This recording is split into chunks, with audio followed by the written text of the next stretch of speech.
जी। इसके साथ साथ जितने हमारे खेलदास कोस्तानी साहब हैं, डॉक्टर दर्शन साहब हैं, खलील ताहिर संधू साहब हैं, सेनेटर दिनेश कुमार हैं, डॉक्टर नेल्सन जॉर्ज हैं, हमारे रमेश JUI कुमार से साहब को ना भूल जाइएगा।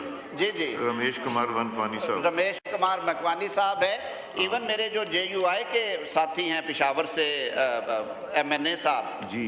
वो भी उस कमेटी में आए। हमने सारों से आरा ली, उसके बाद फिर हमने खुद सारा इसको एग्जामिन किया। सेनेटर अली जफर साहब अभी यहाँ पे मौजूद थे, वो उस कमेटी को चेयर कर रहे थे।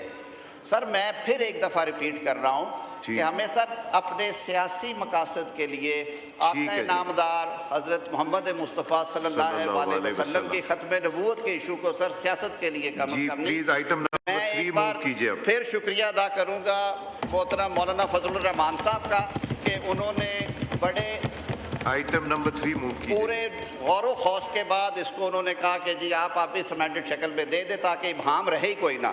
Sir, I move that the bill to provide for constitution of a National Commission for Minorities' Rights, the National Commission for Minority Rights Bill 2025, with all these amendments, be passed. Now I put the motion to the House. It has been moved that the bill to provide for constitution of the National Commission for Minorities' Rights, the National Commission for Minorities' Rights Bill 2025 be passed. All those in favor of it may say aye. All those against it may say no. I think ayes have it. Motion is adopted. Consequently, the bill is passed.